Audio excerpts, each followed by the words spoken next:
He knows it doesn't matter what's under a hood. The only thing that matters is who's behind the wheel.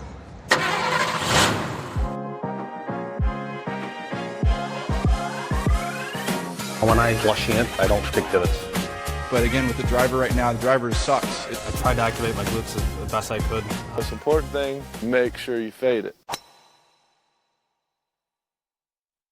Hello and welcome back to Under the Covers, a golf podcast where we deep dive into the most recent PGA Tour winners' golf bag, talk about their club choices, review specs, and really just talk some golf. We are your hosts. My name is Dominic, and I'm alongside Kevin. Hello, Dominic. I am alongside 3 hours of sleep. Thanks, Southwest, for delaying my flight yesterday twice, letting me board and kick me off twice. Matt is also here. Hey, Dom. Thanks for having me tonight. I really appreciate it. I said last week spring has sprung in Texas. It's 35 degrees here. I'm very upset. I also would like to let everybody know, after months and months of toying with a mallet putter, I'm back to my blade. So we're back in the saddle for the spring. Yeah. Is this breaking news? Yeah, I mean, it's just there's so much more feel. You can't give up feel. Yeah, I know. Did you just hear? You just heard our conversations about mallets, and you just like, nah, let me go back. When everybody zigs, I zag. I respect that. Yeah, we'll have to hear some updates throughout the season. That'll be fun to follow. See if you're on par with all the other pros out there. So Cameron Young is our winner of the Players Championship at TPC Sawgrass. This is just his second career win. He had a couple on the Corden Ferry Tour, but second as a PGA Tour winner.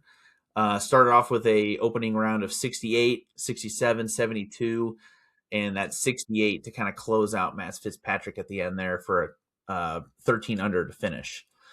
This is kind of an interesting FedEx points run in the beginning of the season. I feel like in previous years, and correct me if I'm wrong, but there's kind of some more repeat winners by now. So it's really just whoever's winning kind of gets up to that top 3 spot. So Cameron Young is at number 2. Am I wrong there? Isn't there normally more repeat winners? Maybe Scotty Scheffler. Exactly. Yeah, that's probably the reason why you think. Yeah, but isn't Jacob Bridgman number 1 in the FedEx Cup right now? He's number 1, so Cameron's number 2. Crazy. Yeah, but Jacob Bridgman is came out of nowhere, right? Yeah, he's had some good weeks. Yeah. So he's been. I don't think he's been under, or sorry, I don't think he's been more than 20th place in all these tournaments. So he's always up there getting points. And then Akshay was 1 last week. So then Akshay fell. Cameron Young jumped up. It's kind of just a battle going on. I feel like the craziest part about Cam Young winning the Players is, does it feel like he had to qualify for the U.S. Open last year? Like he wasn't in the U.S. Open field by default? I feel like he's had some struggles. Yeah, he had to win a 2-for-1 or a 3-for-1 playoff spot at a U.S. Open qualifier last year, and it just feels like when you're on the Ryder Cup team, you shouldn't have to qualify for a U.S. Open spot. But it's crazy. It's crazy that he did. After his first win, I thought he was going to be an absolute stud, and we were going to be seeing his name over and over and over again. And then he kind of fell off on the leaderboards for a little while. And then I think it was on TGL. I saw him there. I was like, oh yeah, he's sick. Where has he been? Yeah, I was so worried about the team room for New York Golf Club because Cam Young and Matt Fitzpatrick play on the same team. But hopefully, it doesn't wreck the chemistry there between the two of them. Yeah, it looked like they were cordial after the winning putt. Yeah, Fitzpatrick is a class act. Did he go up and hug all of Cameron Young's family too? Yeah. He was just I think he was just happy to be there. I like Fitzpatrick a lot. His crosshand chipping is something to be studied, but I appreciate his game. Yeah. So Cameron Young. And that he wears Skechers. Does he really? Yeah, he's sponsored by Skechers. Could you imagine the green jacket with the Skechers logo underneath it? That'd be so sick. Imagine the marketing from that. I think in the real world, the only people who would tell you cross-handed chipping is the way to go also wear Skechers.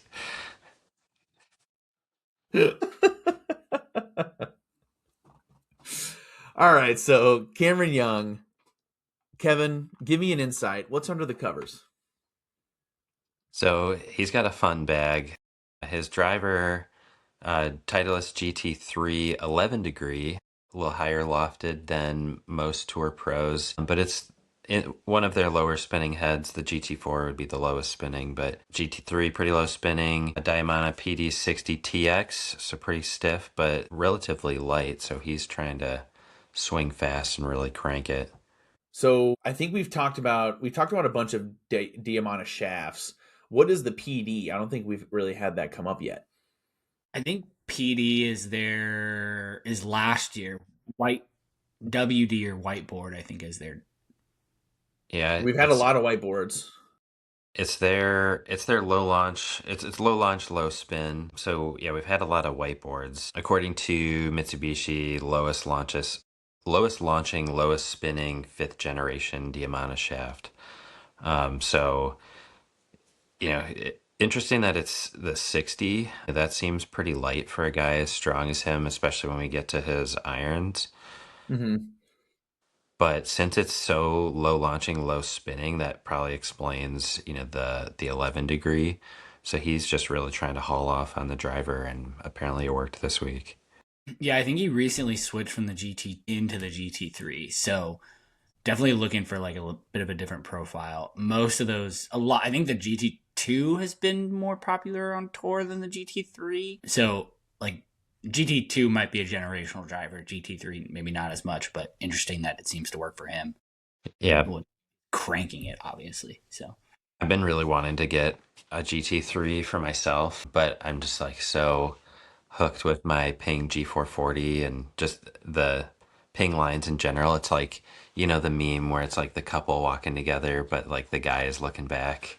It's like me and my Ping are walking, and I just keep staring over at the GT3. Dude, that thing rips. Yeah. I actually had a quick question for you. So I'm curious if y'all have any insight here. So I feel like, I want to say, let's just say it was 5 years ago. I don't know when it was. But it seemed like a lot of these pros, they were hitting like 4 or 5 or 6 degree drivers. Like they were all super low. But nowadays, everyone seems to be back up to like 8+. Is there any correlation there? Not quite. I think you're just remembering Bryson DeChambeau. He played like a 5 degree driver, and he's about the only one. You would maybe hear a couple like 7.5s, but 8 or 9 would be pretty typical. Oh, really? And probably has been for a while. I thought like a Spieth had a really low. I might have just not really been in the club, the like golf club spec know-how back then, but yeah, I'm probably just wrong. Yeah, if you were thinking of putters would have only a couple degrees aloft. You might be right. I feel like when I remember the SLDR from TaylorMade. Oh, yeah. I feel like that was the first driver where we saw a ton of pros go up and loft, like a lot. Yeah. 'Cause that driver was like a knuckleball. It didn't spin at all. So Yeah, you had get it up in the air. That one was like wild when it came out. The CG was so far forward that a lot of like tour players or really skilled, recreational players were playing like a 12 degree driver. And, you'd see the entire face behind the ball, like almost look like kind of like a 3-wood sitting behind there. That was a wild one, but they had a lot of success with that. And now they're kind of back to that with the mini driver, that smaller face. Mm-hmm. Yeah, moving along to his 3-wood, Titleist GT1, so he's looking for a little bit more forgiveness, and he jumps up to the Diamana PD80 TX. He's going from the 60 in his driver to 80 in a 3-wood with some more forgiveness, and the GT1 instead of like a GT3. I love my 3-woods, so I think this was the prototype to what we now know as the GT1 Tour, which basically came out with basically a direct competitor to the QI10 and the QI35 core, essentially. Bigger head, doesn't spin a lot, just a little bit more forgiving off the face and everything. So I think this is probably like basically what you can get off the shelf now, which is actually pretty cool. So yeah. Then in his hybrid, he has another GT1. And also has the PD80 TX. So in a hybrid, you typically see that shaft get a little bit heavier than their 3-wood, but Cam Young, not the case, but he's swinging it hard and trying to get distance, and the GT1 would give him some, help on launch and some stopping power, versus something maybe lower spinning. Then on his irons, he's got Titleist T200 4-iron, T105, Titleist 631 CY prototype. So I assume that means Cam Young prototype on 6 through 9. The wild thing being his shafts are the Dynamic Gold X7s. So the stiffest, lowest spinning shaft that Dynamic Gold makes. Insane. The X100 is super popular, for recreational, high swing speed players and tour pros alike. The X7, I think, became pretty famous for Jason Day about 11 years ago when, he was at the top of his game. A rip to his round. Not anymore. Yeah, rip Jason Day's Sunday round, but we'll get there. Dom, if you want to know what X7 feels like, go to your local middle school, take the flagpole out of the school. I have been curious. I'll work on that. Yeah, that would just be incredible. Like the amount of strength you need to have and swing speed to be able to swing one of those. It's just wild. I was looking them up, and they actually came out in 2005. And Wow. they were not released to the public until January of 2016. So the Dynamic Gold, like True Temper, had people reaching out who wanted them, and they were typically like collegiate players or pros, and they would work with them. But when they thought that it would be a complement to the X100, there just weren't enough recreational golfers who could possibly handle them. And nowadays, it's a little bit different versus 2005. There's some more athletic, long drive type of players who can handle them. But 21 years ago when they came out, not necessarily. So moving along to his wedges, we've got some SM11s. You got a 48 degree F grind, 52 degree F grind, 56 degree F grind, and then a 60 degree K grind. He's got the X7s all through to 48 through 56. And then he drops down to an X100 on the 60 degree. So he's got some stiff boys in his wedges. Yeah, he really softens it up going to the X100s in his wedges. What a loser.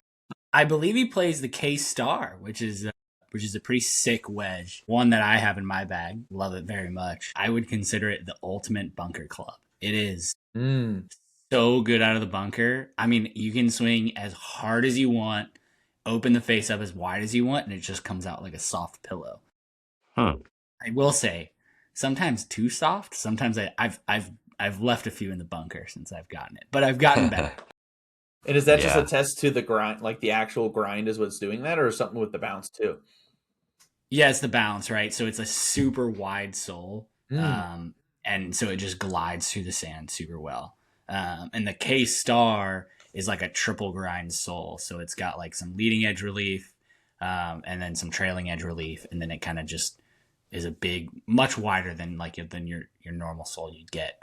But yeah, it's like stealing one out of the bunkers if you can get used to it. So yeah, I'm thinking of these Missouri municipal courses I play where the bunkers are just all clay, and I would just be sculling the hell out of that thing. I'd have the 200-yard bunker shot green side every time. It always blows my mind how pros and even scratch golfers, they can bend their clubs a degree and it makes that much of a difference. Like they're that dialed. Do you have any of those, Matt, where you're kind of like changing the degrees or lofts or anything? yeah, I go 50, 54, 58, and they're actually 50, 55, and 59 technically. Mostly that's just for gapping, but also I wanted to hit my 58 like 80, 85 yards, right? And when it was a 58 degree, it was going like 90. And I wanted kind of like that like 85 shot. So I bent it down to a 59, and it kind of flies between 85 and 87 now, which is like perfect for me. Okay. And let's get into this a little bit. Are you on your wedge game? Are you kind of the 3/4 swing kind of guy with your wedges, or are you taking full swings with those? I'm a pretty big 3/4 swing guy. I don't hit a ton of full wedges, but when it gets super firm in Texas, you have to kind of be able to hit a full wedge, right? And so sometimes that higher loft, like I know a ton of guys are down here that use a 62 or some even use a 64. When it gets so soft, there they can hit that like full kind of like 60-yard shot, and they're basically hitting like a full wedge. Dang. Okay. But they can have a ton of spin, right? But for where you live, like in Minneapolis, right? In the summers, it's going to be super soft for you. So you'll hit like Ripper Magoos all day off the front of the green if you have like if you hit like a full 64. Yeah. I've been trying to I really don't hit my 60 past like half, like past 50%. I just don't think it's smart for me. Like I'd rather just kind of play around my 54 and just do that. But yes, there's a lot of chunks. With all the snow, it makes that ground real nice and soft. In the words of Ben Hogan, show me the man who hits full shots with his wedges. That's who I want to play for money. That's right. What a quote. So I was very, very excited to see this putter break into the victory circle here this week. Scotty Cameron Phantom 9.5R Tour Prototype. So Circle T putter. Dom, what do you think the R in 9.5R stands for? Ralph. Close. It is rounded. So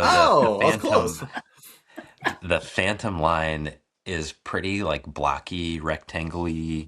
There's a lot of sharp edges, and I personally like that. I like the look of it.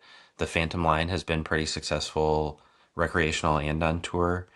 But with some tour feedback, they've come out with the 9.5 and 9.2R.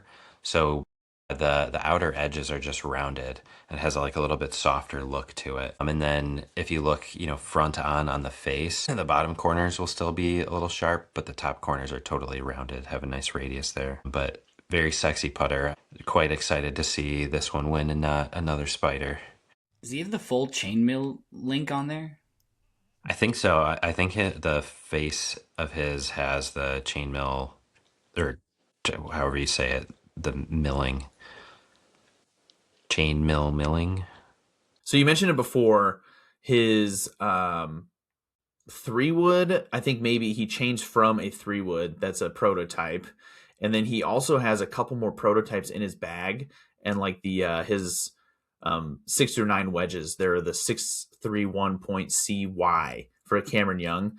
Is this just something that he's been working on with Titleist? Like, or is this just something that Titleist does with their athletes, where if they have a prototype, they name it after like their initials and kind of give them that?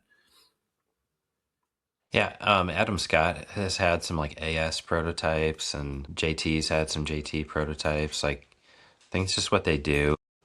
I think all the tour players have one thing or another that's like custom to them.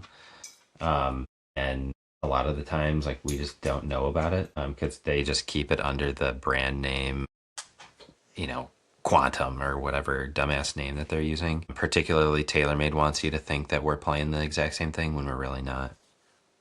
Yeah, I mean, Rory has the Roars Proto in his irons. They're basically the TaylorMade blades.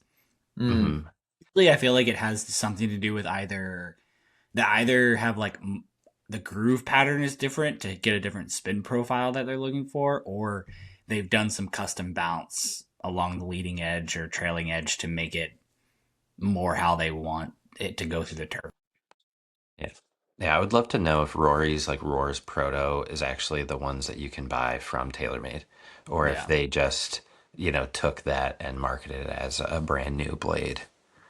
They have their, some sort of MB line every year, and then, they've got the TW ones that Scotty Scheffler plays. Does he play the ones you can buy? Does Tiger play the TW ones you can buy? Or, are they nothing alike? It'd be interesting to know. But like Titleist, they do all these protos, and they're things that you can't buy. They are they're not hiding behind this is for a tour player only. For amateur use only. Yes. We need to get that hashtag back. TM from under the covers. I should rewind a little bit when I said that a spider didn't win, because this putter is probably the most knockoff spider that Scotty Yeah. Cameron makes. Basically. But still, it's fun to see the Circle T in the winner's circle. So Matt, what do you know about this Pro V1X prototype ball he's using? Oh gosh, man, am I excited to talk about this. So if you remember, I'll take you back a year, back to Quail Hollow last year, when Bryson after the final round came out and said, "Man, I really need a ball that doesn't spin as much," right? Which is like the epitome of the rollback and the whole thing of whatever. But basically, Titleist developed the Pro V1X double dot, which is like a super low spinning golf ball. And yeah, now Cam Young plays the double dot, which is aka the Bryson ball. I'm looking to get my hands on a few. Ask my pro if he can order me a sleeve of it. Might do some R&D testing this weekend with it. So we'll see what we can cook up. Yeah, I'm personally a big fan of the left dash, but haven't played any of the dots. I know they've had a couple different ones over the years. Yeah, I found a regular Pro V1X dot the other day, but I haven't seen a double dot in the wild before, so I'm excited to try it out. I think the first time I played a left dash, it was like one I found, while playing. And then when I started using it, I was like, this thing, it's impossible for it to not go straight. Like it's so low spin, like you don't even have side spin with it. It's nuts. Yeah. So were you just pushing it right or pushing it left because it wouldn't draw back in? Yeah, I mean, no matter which way I hit it, left or right, it was just staying there, and it wasn't hooking or slicing. It's like the epitome of what the whole rollback conversation is about, is like the ball goes straight, the club heads go straight, right? Ludwig hit one. If you saw the picture that was floating around Twitter, he hit one like way off the toe. I think it was on like 11 or 10 or something. I think so, yeah. And it went, I think they said it went 296 straight down the middle, and it was like off the end of the club, right? It's like, this is why they want to roll back the golf ball in the club. Well, speaking of Ludwig, I feel like it's time to kind of go through just the players in general. He seemed to have kind of a stranglehold on the entire field for most of the tournament. And then, he had a 3-stroke lead going into Sunday. Yeah, I think it was three over Michael Thorbjornsen.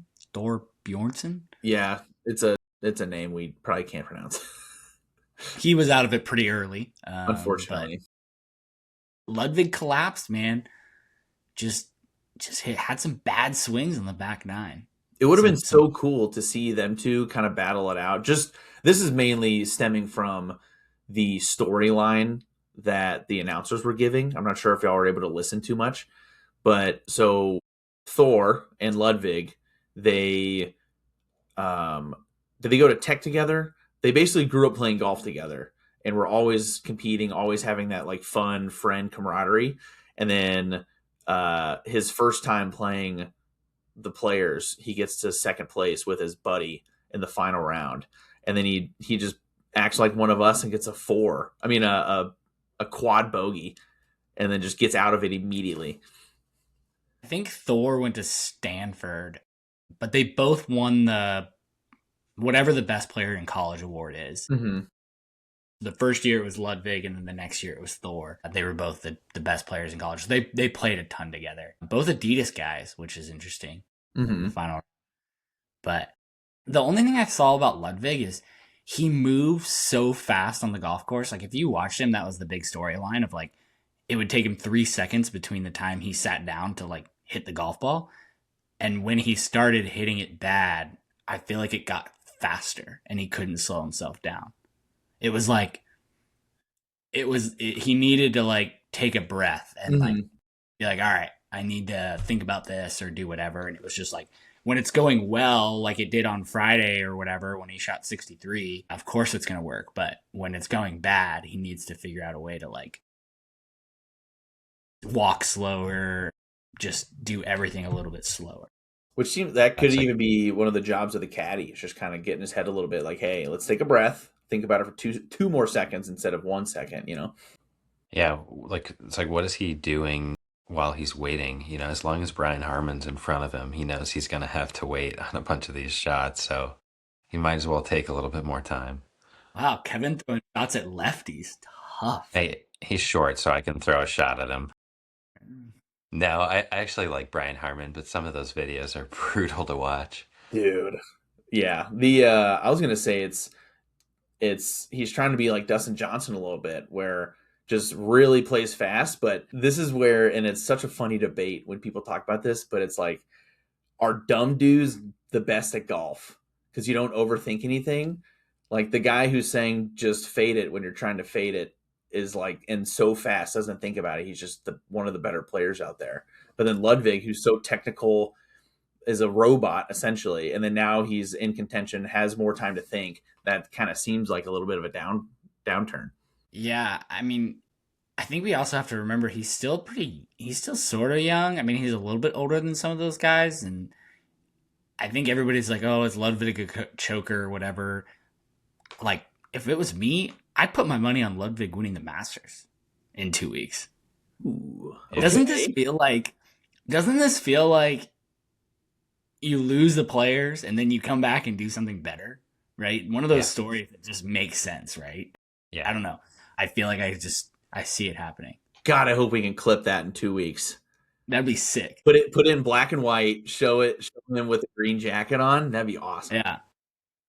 That would be amazing. I love his swing. If I could steal anyone's swing on tour, it would be 100% his. It's just so simple and so powerful. I tweeted it this weekend. I mean, if you really look back in history, right? Adam Scott, Tiger 2000, Ludwig? Question mark? From like a swing aesthetics point of view? Yeah. Maybe Jason Day 2015 you throw in there with like just like a really I mean, he had a pretty good golf swing back in the day. We get it. You like Jason Day. 2015, he was amazing. 2026, I don't know. He's more of a fashion guy now. But I would put Ludwig up there with some of the best swings. I mean, Rory McIlroy 2010, you put him up there with that swing. Mm-hmm. Ludwig has the potential to have a generational, aesthetically pleasing golf swing, for sure. Mm-hmm, mm-hmm. Absolutely. And to go back to what you were saying before, where is he a choker? Like that's what kind of people are kind of talking about online. I would say this is the first time he's really choked something this crazy. So I don't think he's considered like, oh, he can't win. You know, like, yeah, he hasn't had that many options or opportunities. You know what? Put it down for my one duns right now. Ludwig wins Masters. Ooh, all right. No changing. Dang. No takesies, backsies. He might have been my pick, so good to snag him a little early. But towards the end there, when Ludwig was more out, it was very fun to watch Cam Young and Fitzpatrick battle it out. I never realized that an Englishman has never won the Players. And that's a very important distinction. I was texting my British friend. I told him a Brit has never won. And he said, and he kind of listed off a bunch. Because, you know, when you say Britain, it's all those countries in Great Britain. Never thought of it like that. So it's an Englishman has never won the Players. So this is a very fun chance for Matt to kind of pull ahead. But, man, it just got to him, I guess. You're going to get roasted by all of our European listeners. That take. We're international. Dude, we're Americans. We're not good at European geography. I think we need to talk through, I mean, again, going back to his GT3, 375 off the 18th tee. That's nuts. Unreal. I think, Dom, you texted in our group chat, you were like, 325, and I was like, no, I think it was 375. I know. I thought I heard it. I was like, God, that's insane. I was like, wait, it's 375. Jesus. Is that the double dot went downwind, it just fucking cruises. Yeah, and I can't remember when Ricky won. Ricky won the Players. It was early 2010s or something. But if I go back, like Cam's shot on 17 was good, and his putt was elite. But I would chalk it. I think Ricky's birdie. Ricky was right of that pin, which is crazy. If you like really think about it, like Ricky landed on the right side of that flag, which is Wasn't nuts. Ricky, didn't he like birdie 5 out of the last 6 holes or something? Didn't he just like explode and catch fire? Yeah, he went like insane 16 or yeah 14 15 16 17 and 18 coming in to win, Yeah. which is but I'm still so disappointed he's never won a major. I love Ricky. well, he did win the Players, could make it a major, right? That's true. Give him a little Yeah. asterisk. Do we think he's going to win a major? Ricky or Cam? Ricky. No. And no, it's too late now. Do you think Cam wins a major? If he can stay hot, How would you say over 1.5? Over. Don't you think he can kind of have like not necessarily to this magnitude, but don't you think he can kind of be like a Brooks Koepka type where he can just like power his way through some golf courses? Like, he just hits it so far, and yeah. because his putting has been kind of the issue lately, if I remember correctly. So then the tournament, he kind of was on fire on the greens. Yeah, this last year he's really improved his putting since like basically I think around the Ryder Cup is when he like really started improving his putting a little bit. I would go under 1.5. I think he clips like a US Open or like a PGA. I think Okay. he'll win 2 PGA championships. I'll just be different and say 0 because I don't have an opinion. Because you hate him? What do you have against Cam Young? He fought for America in that last round, so He- he's got my vote. So far of the what's in the bag under the covers that we've done, I think he's like by far got my favorite equipment. And he's sponsored by the MLB, and it looks sick on his collar. And It's he's so just, cool. He's yoked, so it just makes it look like he's just hitting dingers the whole time. With he doesn't have any buttons with the necklace. He's got all the chest lettuce out. It's sick. You gotta love it. He looks like he's 12 years old with a grown man beard. It's impressive. Talk about somebody that looks 12 years old. We got to get to Matt Fitzpatrick. That's kind of like 12 years old. This poor guy, man. Can you explain to me? I didn't get to see too much of it, but what was the thing about the fans being horrible? It was something related to Fitzpatrick, right? Yeah, so I had some people text me like on 16 when he made the like 3-footer he had come back for par. I had like a couple people were like, "Did you hear the USA chants?" And I was like, "Not really." And then when he was walking to 17, you kind of heard in the background like USA, USA, like they kind of brought into like a little bit of a Ryder Cup thing. Fitzpatrick was kind of laughing, which I thought was cool. But then it got into like on 18, they were telling him like, don't shank it, don't hit it in the water. And it's like, come on, like you got to feel bad for the guy, right? Like he's just trying to win a golf tournament. It's not his fault. Yeah. That's cool in the Ryder Cup, but not in a real tournament. Ryder Cup, I guess it's fine. But even and I feel, but he took it on the chin. And then he kind of had some funny comments afterwards when he was like, that was child's play compared to what they said to me at the Ryder Cup. So. Oh, really? Oh, that's great. At least he's a good sport about it. He's not, pulling a Morikawa. Ouch. From the neck down, Matt Fitzpatrick looks like he's 75. And from the neck up, he looks like he's 12. The weirdest case of Benjamin Button disease. It's like he just kind of has that like frumpy body, and he's wearing Skechers. But dude, he freaking roasts the ball off the tee. If you were watching today on Saturday or on Sunday, Dom hasn't come up from the thing. With the Skechers. Fitzpatrick. Oh my god. He was freaking driving it like a stallion, though. He hits. Oh, his he's so driver good. Yeah, he's he very gained good. I'm sure he's a tons- nice guy. He's gained a ton of speed too. Oh yeah, he's an incredible player, and like the full swing doc, I was a huge fan. but it is funny. The big thing though is I think he's kind of like yours truly. He went back to his blade. He was in a mallet for a little while, and now he's back to his blade that he won the U.S. Open Yeah. with. So Isn't that the Yes putter that he's had for a yeah, really yeah, long time? I had one of yeah. those back in high school. Those were fun. What is a R.I.P. yes to putter? yes. Yeah. What's that? What is a yes putter?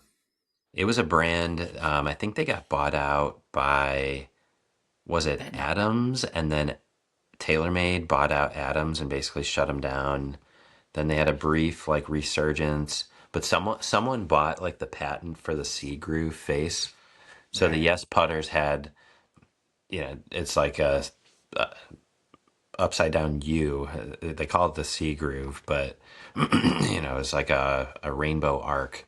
And that was their design that they said if you mishit it, the grooves that are angled going downward would like kind of realign you or like put some spin to straighten the ball back out.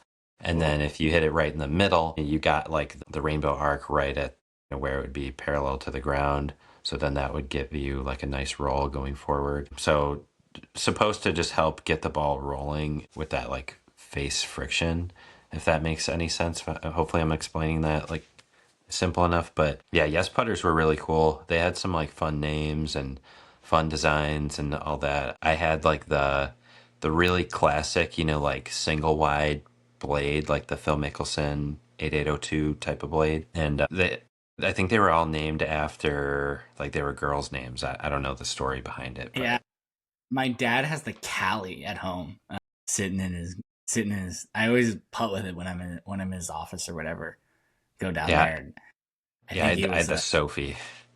okay. I think That's awesome. it was one of those ones where he went and got fitted for it, or he went to some like thing at his club and like there was somebody trying to sell Yes putters and he hit like 5 putts and he's like, oh, this is gonna make me the best putter ever. I don't think it's left his office for 15 years. So It's a great office putter. yeah. So I think when we're talking about putter changes, there was one pretty notable putter change that is kind of sweeping the nation. Yeah, absolutely massive news here with Jordan Spieth. We probably could have talked about this a couple weeks ago because it had been at the Waste Management where he made the change, but his play kind of kept him under the radar a little bit. But there's a few pieces of equipment that you expect to see week in and week out, and that people don't change. Tigers, Scotty Cameron, Brooks Koepka's Vapor Pro 3 iron, what else? There's all sorts of putters that don't leave people's bags. And Jordan Spieth was one of the most famous ones with his 009 that he, went on his major run, way back when with.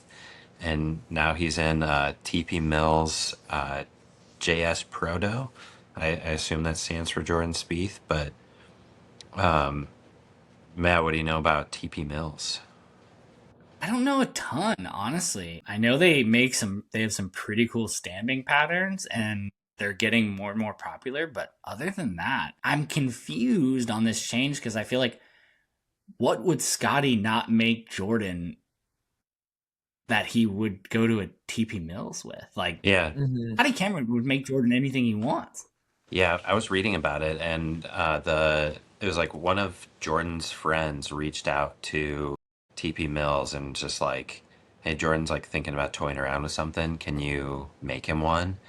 And they made, I guess, a few heads and sent it to him, and that was like over a year ago, and he was just kind of toying around with them and doing the whole like basement putter thing, and then just decided to put it in play when he was playing really poorly, and he has putted like extremely well with it since he put it in the bag. And that's wild. Yeah, I definitely would have guessed Scotty would do anything to keep him there. But TP Mills has been around like forever. So David Mills is, I guess, the son or one of the sons of the original TP Mills, and so he'd be the one who's like doing the work right now, David.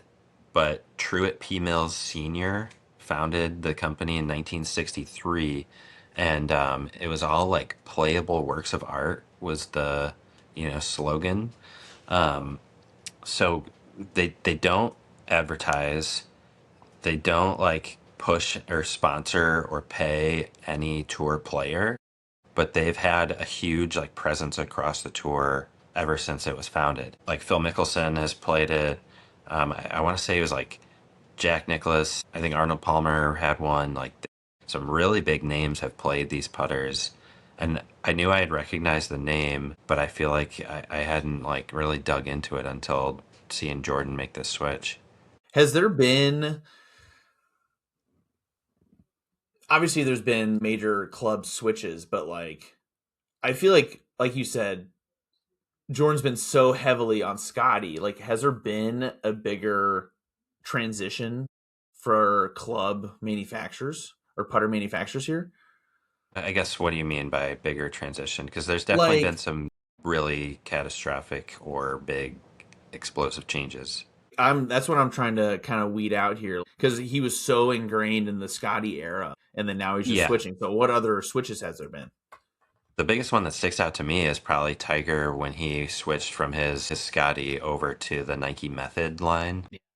For sure. That was huge. And so Nike tried to remake it, and they, you know, how many major wins did he have with that one putter? And then how many major wins did he have with the Nike putter? I don't know, maybe one. Like Mhm. of all his, majors, nothing to sneeze at. But like for someone like Tiger, that putter is like, it's the elder one. You don't mess with it. Yeah. If you've ever seen close-ups of Tiger's Scotty, it's like beat to shit. Like So it's funny. like it's got scuffs all over it, dents on the face, but it's got some magic in it for sure. I mean, Brooks just switched from his Scotty that he's been using for since he was in college. Button back. Yeah, his button back, and he's in a Spider now. I think that's a pretty big change. I mean, even Scotty Scheffler going from his Scotty that he played. I'm pretty sure Scotty's played that. He's had that since like high school, and he's now in a Spider. So yeah, there's been a couple big changes, but it seems like, I mean, it's been kept pretty under wraps. Like I didn't notice it until you guys sent me something about it, and obviously Titleist is going to try to keep it as much under the wraps as they possibly can, especially now that he's putting better too. Mm-hmm. Yeah, definitely. I've always like wondered this on broadcasts, like why the manufacturers don't talk about what the players are using like mid-round. And that's like obviously why we're here now, but I'm always like really interested to know like what is this guy playing with and why does he want to play with that? Like what is his thought process? And they all have like a different story, a different reason for what they want to do. I feel like that would really add a lot to the broadcast, but they don't. And it's probably because when they make these big changes that they don't want to show their flaws or any bumps they have when a guy replaces his one driver for another brand. Or the putters are probably the one that changes out the most. Mm-hmm. But one more example that comes to mind was when Rory was younger and on his tear. I think he had a 009 as well, and then when he switched to Nike, he also fell off the face of the earth with the Nike clubs. And when he had Titleist everything and went to Nike with that massive deal, that was, I think that was pretty comparable to Tiger also using the Nike Method putter. Kind of moving on to the golf course, TPC Sawgrass. I talked a lot of shit last week about TPC Sawgrass, but Sawgrass showed out. Super long rough, firm greens. The tour did a really good job with setting it up. It really was a good test and tested the guys. They had some good pins, some new pins that we don't normally see. So 16 and 18 on Sunday. Normally they are front right and front left for 16 and 18. And this time they were both in the back for both 16 and 18. 17 was its normal Sunday location, kind of all the way there on the right. But cool to see some new pins. And the pin on 16 was insanely tough. You saw Bob McIntyre just like hack it out of the rough and hit it in the water. Yeah, that was so hard. And the pin on 16, it usually when it's sitting there on the right, I wouldn't say like it's an automatic birdie, but like if you have like an iron into the green, you can kind of hit it out there to the left and hit a good chip down there, and you usually have a good look. If you hit it to the left side of 16, you did not have a shot to get back to that pin, and then you had like a 40-footer for birdie, right? So I really like to see the pins. It made 16 a really good birdie, and 18 was, I think 18 was like the hardest hole on the golf course with the back pin, which was pretty cool. So I'm actually curious if Kevin has those stats of the hardest hole, because I think at one point they said the final round of Sunday, I think it was hole 8 that was the hardest hole. 18 was the hardest hole so far this year on the PGA Tour, averaging 4.338 shots. So that replaced Torrey Pines South Course number 12. 12. Nice. Hell yeah. Let's go. That's massive. I said it first on my end. Give him his flowers. I only remember that because I snap hooked one almost into the wind farm over there on the left side of that hole when I played it. Jeez. Yeah. Not good.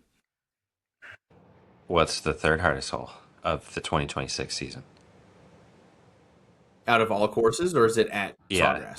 of just this season, the whole season. But there's not been that many courses. Big famous course. I'm gonna guess it's got to be a bear trap hole. That 8 people up this year. No, we've talked about the bear trap not being hard. Well, this year it was tough. It wasn't. Jesus, Kevin, chill. You're wrong. You dumbass. Okay, I'm gonna guess Bay Hill on the rainy day. It's gonna be one of those. No, I mean this is like all rounds. This is all round scoring average. I'm still guessing that one. I have no idea. Okay. That's just gonna be my guess. 10 at Pebble. 9 at Pebble. Oh, I was between 9 and 10. Okay, Matt. Damn it. Good guess. Good guess. Yeah, interesting stuff. But yeah, we'll come back to hardest holes when we do our Valspar preview. Shout out to my dad again. I think he made like a 15 on number 10 when we played it. Nice. That was a tough scene. Okay, moving on to some news and headlines for the week. Bryson picks up his 4th win on Live. Congrats to him in Singapore. If you didn't see it, must watch TV. Richard Lee missed a 2-foot putt in a playoff. That was not good. Woof. Not good. And Bryson even was like, I didn't want to win that way, man. Like I apologize. That was a bad scene. He hit that 2-foot putt. That's the same speed you hit a 25-footer. Like because it hit it hit the inside left of the hole and lipped all the way out. Oh, like that sucks. He must have just smoked that putt. But Richard Lee. Congrats to Bryson. We will see him in South Africa this week again. Live plays in South Africa. And Phil is finally back after 3 weeks of missing tournaments for personal reasons. We love lefties. Phil Mickelson is back in Live South Africa. I almost forgot, Brian Rolap announced the new schedule this week. If you haven't listened, you have to go listen to our ideal PGA Tour schedule. We were pretty dang close. That was good. Say so myself. Yeah, New York, Boston, all the big stuff. Maybe a little match play thrown in there. DC, hitting the big areas. So yeah, the big markets was a good call by you. Like I think it's just a good business decision, you know.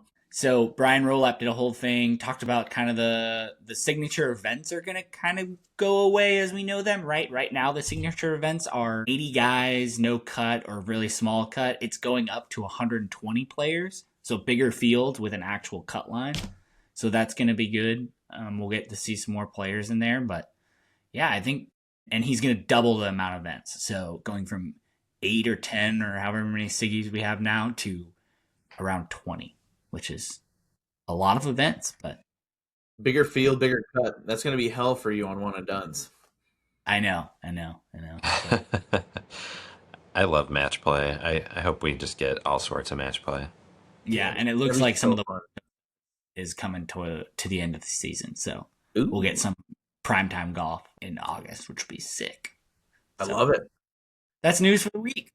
I know. I think we should just roll right into the preview for the Valspar Championship. Innisbrook Resort and Golf Club, the Copperhead Course in Palm Harbor, Florida. Yeah, this course is super cool. It's super different from normal Florida golf. A lot of normal Florida golf is houses on both sides, super flat, lots of water. This does have a good amount of water, but it's also really hilly for where it is. So pretty different type of golf than you usually get. And a lot of the tour pros really love this golf course. If you ask historically what are the favorite courses that tour pros play, a lot of them will actually say like Colonial, Pebble, Riviera, and Valspar, the Copperhead course, actually comes up quite a bit on some of the favorite golf courses that they play all year round. Yeah. According to Innisbrook's website, that said the PGA Tour ranked it the 7th hardest course in total on tour. I couldn't find the total rankings, but we'll take their word for it. 7th hardest is pretty legit. Don't worry, Kevin will think they're wrong. What I need to make sure that it's not some like marketing mumbo jumbo. They didn't get that award in like 1991 and they just kept it. That's fair. That's fair. I'm sad, Kevin. You can't use Hovland. You already used him for your one and done. I didn't use Hovland. You didn't? Maybe you were just maybe you're hyping him up one week. No, I love Victor Hovland. He's probably my favorite golfer in total right now. But no, I haven't used him. Okay, he's sick. the defending champ here too. Yeah, I know. It's awesome. Defending champion. Won kind of out of nowhere last year. He was kind of in no man's land and then kind of just pulled a weird victory out. And he's in no man's land again right now. So maybe he'll win again this week. Yeah. He went against my motto. Is there any so leading up to the Masters, are these two tournaments in between kind of like a weird field? Like, are players taking it easy? Are they like pushing harder to kind of just work some things out? Like, what are they doing? Yeah, a lot of guys will go. Some guys like to play the week before the Masters, which will be Houston this year. And yeah, some guys like to play leading up in. This is definitely not a signature event, so you're going to get you're going to get the kind of mules of the PGA Tour more in this event, but you'll have some big players here for sure. Especially it's so close to the players, it's not that long of a drive. You'll probably get less players in Houston. There's a chance we see Rory in Houston he likes to usually play the week before the Masters, so. Yeah, a little tune-up. Famous holes here, though. If you follow closely, we did the bear trap. Now we got the snake pit. 16, 17, and 18 at Copperhead. Dom's favorite thing to do in college, was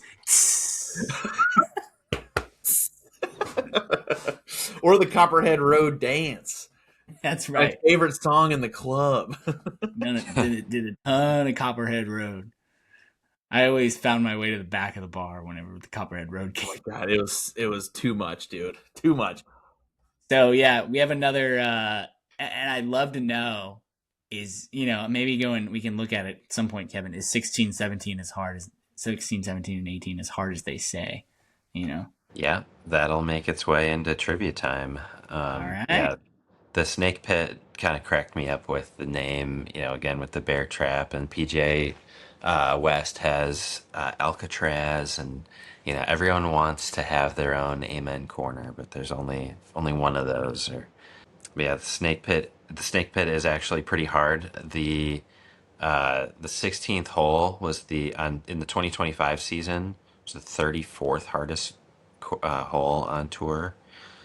So you'd say like 34th, like, oh, that's kind of far down the list, but they play a shitload of holes throughout the season. So anything that finishes like above par, for these players is a tough hole. You're talking about 16 being 4.298, so basically 4.3 shots, where the hardest hole is 4.5. So 0.2 shots difference between that many holes, so that's some tough golf there. If you scroll down the list, actually 17 and 18 are not the next hardest based on the 2025 season, but I think this has more credibility than the bear trap, which we covered. The bear trap wasn't even the hardest on its own course, where the snake pit actually is. You want to get into trivia time, talking about snakes and slithery, sneaky little snakes?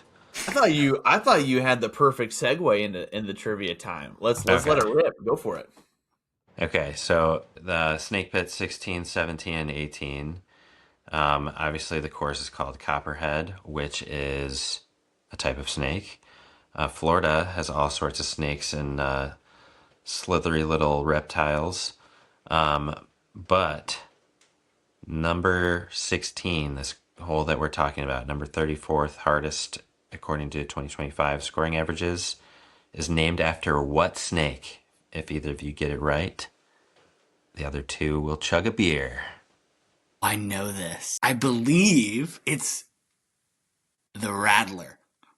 No, but you're very close. You're very close. That's Is that 17. That's Is 17 the Rattler? That was a really good guess. Did you get scared there This for is a second? I did. This is a specific snake, though. I mean, this is a type of snake. Where like Rattler's kind of like a nickname. Yeah, Dom, maybe if you want to like pull up a little like snip of the court or the whole layout, it's like got a lot of water. It's a dog leg right. So I'm guessing the type of snake that the hole is named after. It's the name of a snake. A snake. Flip a little snake. I mean, you already said Rattler. Could we go water moccasin? Whoa, nailed it. Yes! Yes! Pull that out of my posterior, baby. I was about to say cobra. Is it really water moccasin? 16 is called moccasin. Yes! Come on! In their description, one of the toughest scoring holes on the PGA Tour, the par 4 moccasin will test the player's ability to hit a controlled fade into a tight fairway, or if you're not biased against lefties, a draw. Let's go, baby. That's massive. Good job, Dom. Get a beer, Matt. All right. I don't even know if I have a beer. I even had one ready. Quick pause. Bree, I want a trivia. That's huge. All right. The only beer I have was expired in 2024. Well, Matt didn't watch it, damn it. Beer doesn't expire. Hey, Matt. I'm a flippy little snake. Stop. Get cat out of here. I guess you could do a shot, too, if that's what you have. No, you got to chug that beer. Yeah, I bet the beer that I have expired that long ago, too. I'm doing a shot of Ben Holiday. Shout out St. Louis. Love that. I'm doing a chug of a Corona Premier. Shout out low calorie. Does anyone have green food dye? Oh, that's for tomorrow. Let's see it. I didn't think I'd ever be watching y'all chug. I thought I'd always be wrong.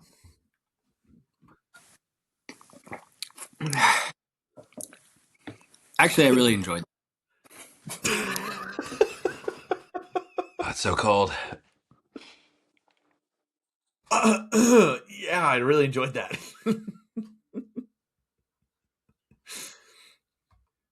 You got it, Kev. Ooh, right. It's so cold. And brain freeze. Wait, You so got to cut this out. what is the stipulation? Do you always chug, Kevin? When do you not chug? Or is it only when Matt gets it right and I'm chugging? I think we both have one guess. Yeah, but why does Kevin chug every time? If we get it Only, right. only if someone gets it right. I'm trying to not have you get it right, but I want it to be like doable, but Yeah. Okay, that makes sense. So Kevin chugs with the other person if that happens. Right. Sick. Okay, cool. I'll go get some beers. I know, I need to get some too. Well, that was fun. I think that's a perfect Good little job. segue into our slippy little one and done. Slide under the covers to our one and done. So one and dones were fun this week. I think I am going to speak for all of us. I think we were the most confident in our one and dones this week than we ever have been. and it couldn't have 100%. gone. I think it was so bad. It was not great. So just a recap. So I went with Minwoo Lee. Matt went with Jason Day, and then Kevin went with Jake Knapp. I think we were all very excited. We thought these were great picks. They always do well at these courses, but Jake Knapp missed a cut. He went to 79th place. To say, in hindsight, I think one of you warned me that Jake Knapp might have been injured, and that might have actually played into his poor play. But that Twitter rabbit hole I went down really led me astray there, saying that he was like a surefire, gonna perform well. And I talked up Ludwig's swing so much. Jake Knapp also has a really sexy swing, but for such an opposite reason. Yeah. It's long and flowy and just rhythm. Yeah. Where Ludwig is like short and powerful. It's interesting comparison. Yeah, story of my life, short and powerful. Says the tallest guy on Under the Covers. I stand by my statement. Anyway, tame anyone's snake. So this was a fun weekend. The placements weren't our favorite, but it was very fun because Matt and I were talking mess to each other about Jason Day, Minwoo Lee, Uzzy. And then they ended up being paired on the final Sunday round. And it just didn't end the best. Jason Day had a finishing round of 80. 80? Crazy. 80? How does it even happen? I looked down. It's a fashion icon. Every time I checked the score, he had more strokes gained. I'm like, what is happening? Minwoo Lee wasn't horrible. He didn't do the best, but he did the best out of us three. He ended up being at a 32 placement. So that brings our final totals to Matt is at 189. He trusted his fellow playing companions a little too much. Kevin is sitting at 150, and I am at 66. So that brings us to our new choices. I know Matt said he already chose a couple weeks in advance for the Masters, but who do you have this week for the Valspar Championship? I am going defending champion Victor Hovland. All right, there you go. He's gonna play good. He's got good vibes here. Just not a ton of big players in the field, so he can do his thing. I like it. You stole my pick again. You're gonna have it for the Masters. We can pick the same people. No, we said you can't have two in the same week. We did say that. I was about to be so excited. You son of a gun. All right, I got to make a new pick. We give you a second if you need to look. No, I got it. I got it ready. The guy he's taming some snakes out here. He kind of looks like a snake himself with how skinny he is. We'll go with my lefty brethren, Akshay. Nice. I thought you were going to say my pick. All right, beautiful. Those are two good ones. Did you see he wants to do a video of him putting with his shirt off to show he doesn't anchor his putter? Uh-oh. He's listening to the noise. Shoot. No, can I go back? He must be listening to the podcast. Exactly. I keep saying, just put on Rory's shirt and you'll be fine. No one can see anything. Rory's shirt would be a poncho on him. That is true. So I've been going back and forth on my picks. I was heavily thinking Victor just based on previous experience, but I think I've made my decision officially. This guy has been pretty hot lately, and I think it's one of those we didn't expect it, and I think I'm going to just strike while the iron's hot. And I was going between him and Schauffele because Xander's been doing pretty well as well. I'm going to go with Jacob Bridgman. So, wow, I know he's been playing well. I don't think it's going to last forever, so I'm going to use it now when I can. I like it, yeah. And here's the thing. Here's the thing. Idea. This is a fun one. Waste Management, T18. Pebble Beach, T8. Next tournament at the Genesis Invitational, he won. And then next tournament, Arnold Palmer Invitational, T18. Players Championship, T5. Top 10. Could he win? I don't know.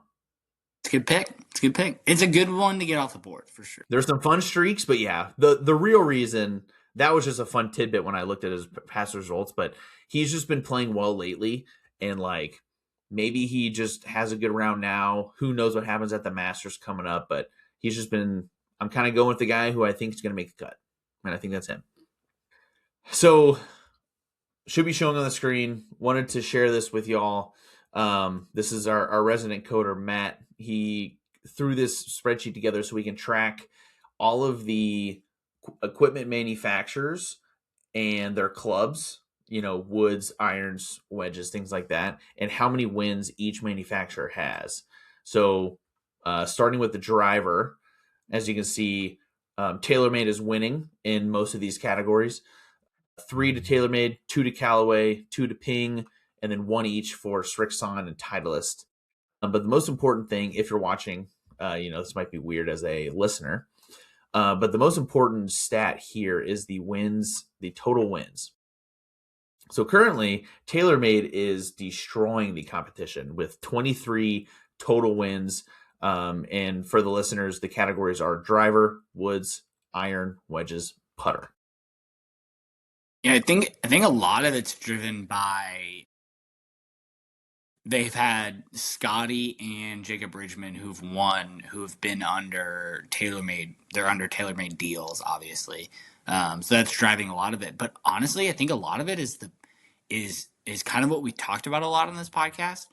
The woods, right? The QI10, they make the best fair woods in the game, and then the putters. The spiders are, just so popular on tour. They keep winning. So Can we add another column for not to be bundled in the total for equipment, but like as a bonus point of the specific ball used? Like we know that Titleist is going to have the most wins, but we got a fun one with the double dot, and we'll have a left dash here or there, Pro V1X, Pro V1, intermixed with some TP5s or Callaway Chrome Tours or whatever.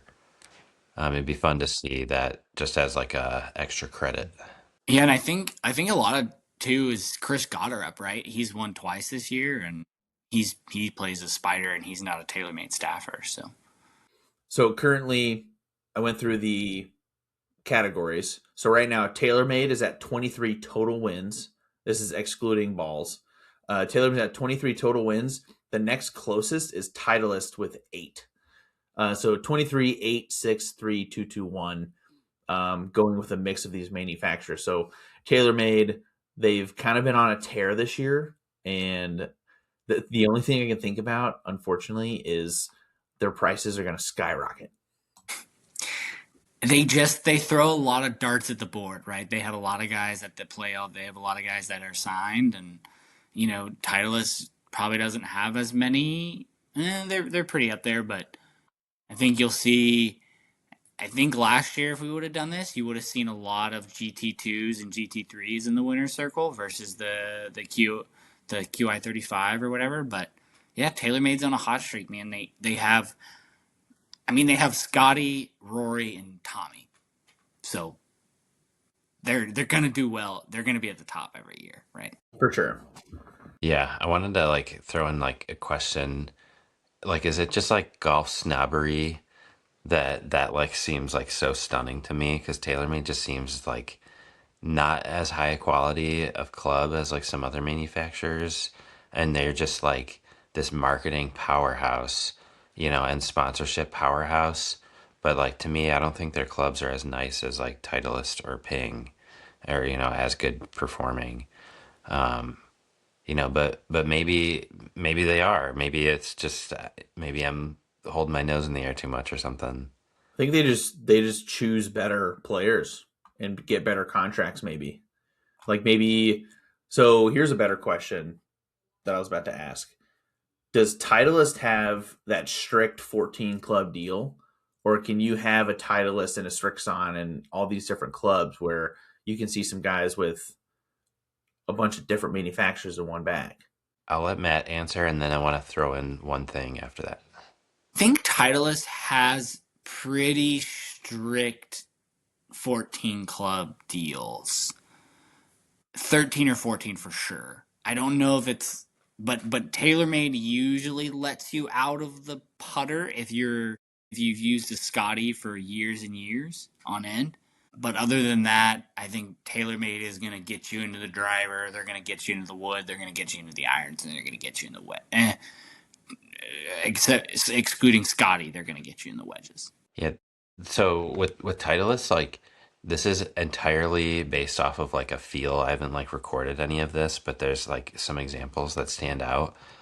There's so many players on tour who came up the ranks with Titleist, and then they make it big, and then they get the huge paycheck from someone else, and then their career falls off. Like, and you know, Tiger is like not that example because he obviously played well with Nike stuff afterwards, but he came up with Titleist. Rory came up with Titleist. Ricky Fowler. There's plenty of players who still do, but Adam Scott. I feel Rory, like I just when Rory left Titleist and went to yeah. Nike, he fell off. Yeah. Right. Like Rory, when he switched to Nike, that was like so massive and he was like on top of the world. You know, so it'd be interesting, like what you're saying, Dom, like if it's all in like the deals of like if that 14 club could be a deal breaker or if it's purely money or what, you know, but Titleist almost like doesn't need they don't need to throw big money because they have people who win with their stuff anyways. You know, like Cam Young is full Titleist everything. You know, didn't Scotty start with Titleist before he went over to TaylorMade? Yeah, I but might be making that up. he was playing kind of a mixed bag. Like if you remember, Scotty used that Nike Covert 3-wood, that red one, for years and years, and then couldn't get it out of his bag, which is a sick Yeah. story. But yeah, I don't know. I think Titleist has a certain cachet with it that it's almost like that they don't need the marketing, or they market it in such a different way. They definitely situate themselves as a premium brand. Like Titleist is a premium brand. I think TaylorMade markets themselves as more of an everyday man's category, but then again their prices are around the same, but somehow they've positioned themselves. Maybe it's because of their Barstool stuff. They do a lot of stuff with Barstool. Like if you think about it, right? TaylorMade has Barstool, which is kind of like the more like that whole side of the internet world. Titleist has No Laying Up, which is like the very club, golf course, architecture side of the internet. And then you have like Good, who's all Callaway, right? And that's a completely different side of the internet. It's almost like they're who they sponsor in the YouTube golf world is a microcosm of who they're marketing to. It almost feels like a little bit. Yeah, I could see that for sure. Like to me, TaylorMade feels like massive US corporation, big dollars like Pepsi, Coca-Cola type of thing, you know, and I think when you described it as like Titleist being a premium brand, that's like a perfect way to like describe it. Like, you know, the premium brands don't need to advertise because people want them. And then Callaway is like, I don't know, like the goofballs that The SoCal, the whole thing. they make plenty of like good stuff. It's just their names I obviously like make fun of, but you know, they make good clubs, but they don't feel like they just like are so commercialized quite like TaylorMade is. It's crazy because if you think about it, who does for all of the Titleist commercials, it's Jim Nantz that's doing the talking behind the scenes, right? And I think that's just like a perfect explanation of their premium. You hear Jim Nantz's voice, you think Masters, you think NFL football on Sundays on CBS. Like it has they've positioned themselves in that way. So Prime time of prime times. right. I noticed you didn't mention Bob Does Sports and the Bryan Bros Tacoma golf sponsor. What's Did wrong I with forget that? that? Yeah. Shit, I must have forgotten that. Yeah. Isn't Which Garrett actually, also Tacoma? I think he is. And you mentioned like Callaway's kind of like the goofy. Bob Does Sports was a Callaway sponsor for a little bit too. You know, so like who knows what their next club's going to be? It's probably going to be Callaway GPT or something. The Callaway like Claude. Yeah, the Callaway Claude. That's kind of cool. Yeah, I don't hate that one. So we shouldn't give them that idea. Yeah. And like Ping advertises themselves like less than any of them. Right. And I think Ping is just as premium as Titleist to me. but sure. they don't have the prestige of the Pro V1 and the Scotty Camerons to stand behind. Where like I love my PLD putter, and I'd put it up with like any milled putters. Like Ping has made all sorts of milled putters through the years.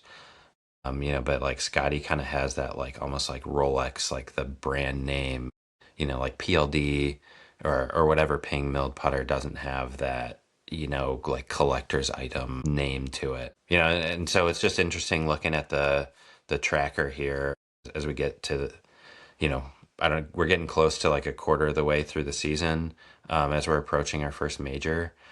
It'll be interesting to see if TaylorMade keeps this massive lead that they currently have, and if that's just all associated with dollars. For sure.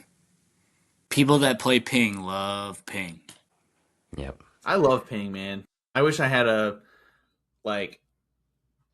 if there was a Ping knockoff of a Spider, I might buy it. They do. I love my Spider so much, but like if you're listening to this, Karsten, send Dom a Ping give me putter. 1 second. I love the old school Ping like logo, but like this is one of my putter covers that I have. This is like the Karsten patent on a putter cover, and I love it. Yeah. Carson Solheim is like my hero in life. Like he started his career the same way as me, and then like branched off, and because he was like a nut about putting, and came up with his own design, and then used his engineering background to basically invent like casting to be able to make irons. The Solheim Manufacturing Company. Yeah, I actually like use that in like a cover letter as like trying to apply for a job at Bing. Is like I started at GE Aviation just like he did, and I'm also a nut about putting, and I want to be just like him, but I think I didn't make it through the AI resume scanner. Yeah, been there before, brother. Just send them a link to our podcast, and then they'll get it. Yeah, like fast forward to.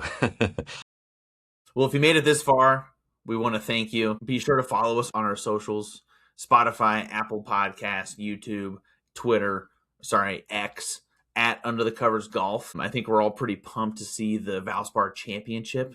Very exciting tournament. I think it's more just, we know what's coming, the Masters in a couple weeks, but a lot of good stuff coming. I think we're excited to see what happens this week, and then we can take a look next week at what's under the covers.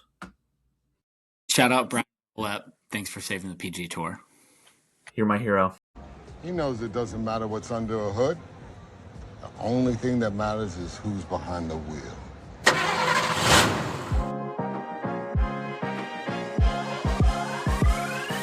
When I flush it, I don't stick divots. But again, with the driver right now, the driver sucks. I tried to activate my glutes the best I could. Most important thing, make sure you fade it.